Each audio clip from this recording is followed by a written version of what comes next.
Uniform civil code के लिए सुशासन स्थापित करने, पुलिस एवं राजस्व पुलिस व्यवस्था को सुदृढ़ करने हेतु इस बजट में विशेष ध्यान दिया गया है। कुल मिलाकर 35 करोड़ के बजट का प्रावधान इस मद में किया गया है। गौवंश संरक्षण, जो कि हमारे सरकार की प्राथमिकताओं में से एक है, उसमें गौ सदनों की स्थापना हेतु बजट प्रावधान में 6 गुना वृद्धि करते हुए 15 करोड़ की व्यवस्था की गई है, जो जगह जगह पर गौवंश के संरक्षण के लिए और गौशालाओं के निर्माण के लिए इस बजट में व्यवस्था है। और 3 गैस के सिलेंडर मुफ्त भराई के लिए हमारा संकल्प पूरा करने के लिए 55 करोड़ से अधिक राशि का प्रावधान इसमें भी किया गया है। मुफ्त पाठ्य पुस्तक कक्षा 9 से लेकर 12 तक के सभी विद्यार्थियों को पहले इस वर्ष में मुफ्त पाठ्य पुस्तकें उपलब्ध कराई जाएंगी। अभी तक यह सुविधा केवल अनुसूचित जाति के विद्यार्थियों को दी जाती थी, अब सभी के लिए ये व्यवस्था की गई है।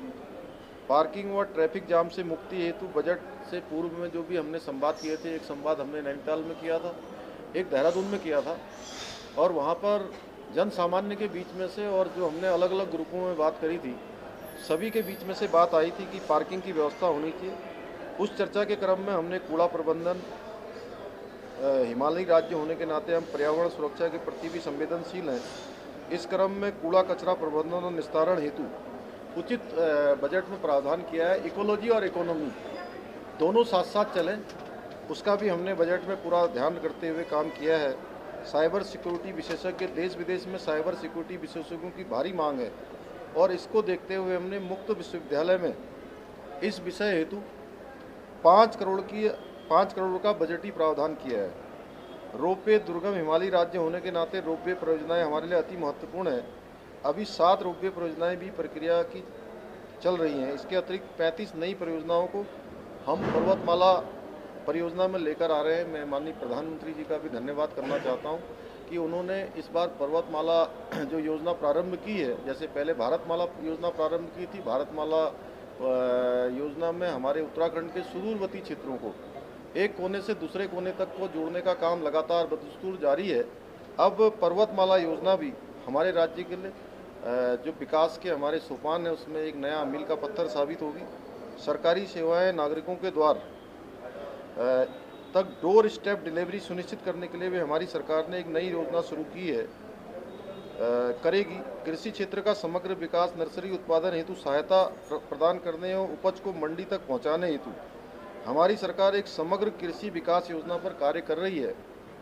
और इस योजना, देखिए, ये बजट केवल बजट नहीं है, ये बजट हमारा अर्थ संकल्प है, और ये सर्वस्पर्शी है, सर्वग्राही है, सभी के लिए इसको अप्रोचेबल बनाया है। और साथ में इसमें हमने सबके साथ संवाद करके सभी के विचार भी लिए हैं, और एक तरह से मैं कहूँ तो इसको जन जन का बजट बनाने का हमने प्रयास किया है। और साथ में हमारे देश के यशस्वी प्रधानमंत्री मोदी जी का जो विजन पूरे देश के लिए और उत्तराखंड के लिए है, सबका साथ, सबका विकास, सबका विश्वास और सबका प्रयास, उसके आधार पर हमने इस बजट को बनाने का काम किया है। जैसा कि माननीय प्रधानमंत्री जी ने कहा कि आने वाला दशक उत्तराखंड का दशक होगा, उस दशक को बनाने के लिए ये दशक हमारा बहुत ही सार्थक होगा, एक मील का पत्थर साबित होगा। और इस बजट में हमने हर प्रकार से दृष्टिपत्र जो हमारा है, उस दृष्टिपत्र के संकल्पों को पूरा करने वाला बजट भी है। उसके आधार पर हमने जैसे यूनिफॉर्म सिविल कोड की बात चुनाव से पूर्व में कही थी, तो अब सरकार के पहले बजट में हमने यूनिफॉर्म सिविल कोड के लिए 5 करोड़ रुपए की व्यवस्था की है।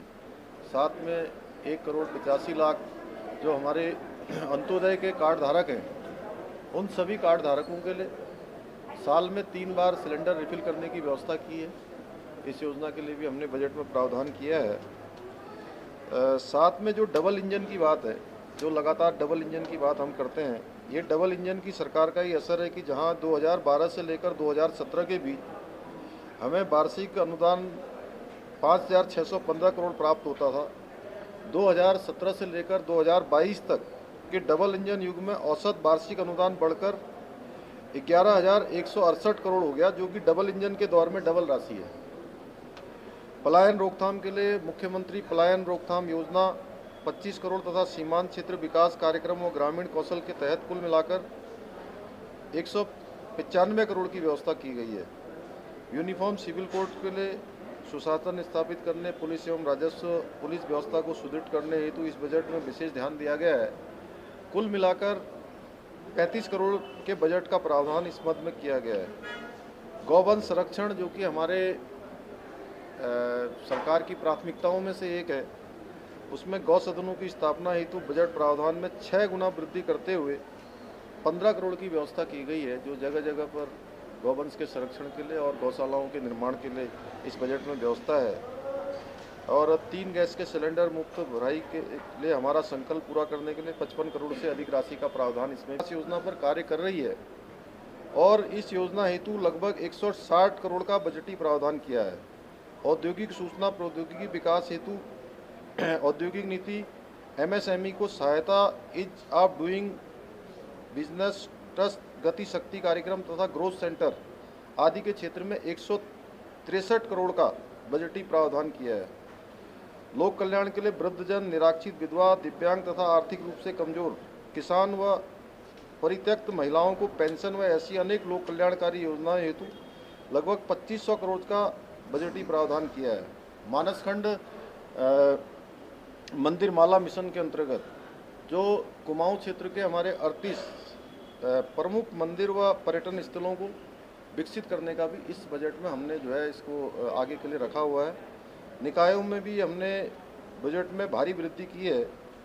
इस बजट के माध्यम से नगरीय निकायों में बजट में लगभग 243 करोड़ की वृद्धि की है, जिससे कि हमारे निकाय भी मजबूत हों और जो हमारी पंचायतें हैं वो भी मजबूत हों। उसके लिए लगभग 63 पंचायतों के बजट में लगभग 190 करोड़ की वृद्धि की है। चंपावत विधानसभा क्षेत्र और चंपावत जिले के लिए हमने वहाँ पर एक शिक्षा के क्षेत्र को बढ़ाने के लिए, चूँकि शोभन सिंह जीना का एक परिसर वहाँ पर खोलने के लिए वहाँ पर उसमें हमने 5 करोड़ रुपए की बजट की व्यवस्था की है। कोशिश की है कि ये सबका बजट बने और इसमें जो चूँकि बजट सर्वस्पर्शी बने, सर्वग्राही बने और एक अर्थ संकल्प के रूप में एक हमारा आत्मनिर्भर उत्तराखंड बने और जो माननीय प्रधानमंत्री जी की परिकल्पना है 21वीं सदी का तीसरा दशक, उत्तराखंड का दशक हो, उस दिशा में हमने इस बजट में सारे काम किए हैं।